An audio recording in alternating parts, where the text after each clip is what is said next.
but it may well be from a practical reason that there will be difficulties for those organisations. Jim Allister. Thank you. I dissociate myself from the glee that some have expressed at the abandonment of examinations and of face-to-face teaching. I agree with the Minister that this is a sad, regressive day for education and one that many pupils will suffer from. I think what many parents and teachers' greatest frustration that they raise with me is the word that Mrs. Barton used, the flip-flop approach in all of this.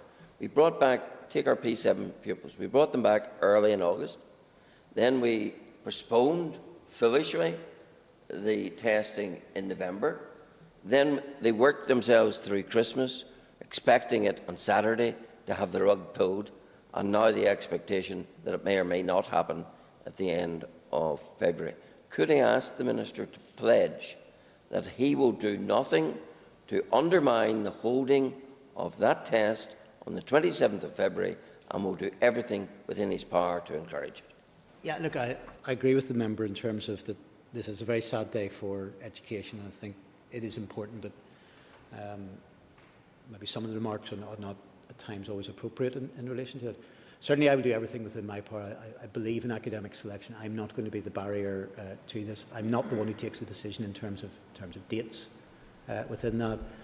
I think we have been forced into a situation at times that because of wider public health considerations where changes have had to be made, and that is not something that is unique to education, but I think it is clearly something which is unwelcome as an action that have had to be taken.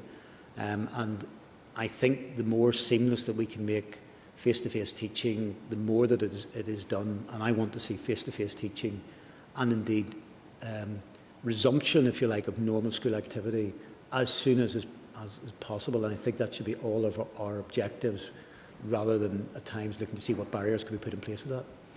Supplementary, Jim Allister. Can I ask the Minister why in a two-person family and a two-parent family the rule for key workers is that there only needs to be one key worker? Because I'm aware of cases, and indeed I understand from some schools there's an increased uptake, where there's one key worker and maybe a mother at home and the children being sent into the school. Is that fair? Trying to cater for every eventuality in terms of family, but it is a minimum requirement. I suppose what has been said and continues to be said, if you are in a position that you can look after your child, this is a provision to make sure that the key workers are not disadvantaged and be able to carry on their business. If you have an ability to look after your child at home, if arrangements can be made for your child to be looked at home, then that is the place consistent with the executive message of stay at home that should be followed.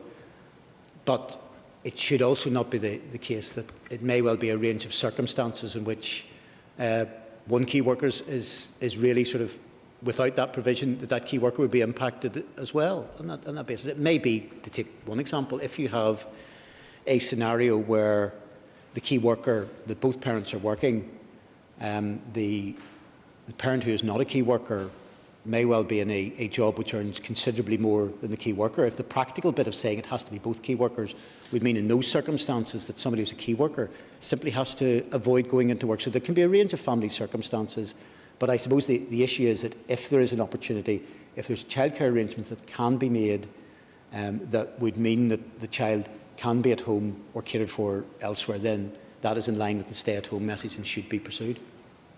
Well, Jerry Carroll.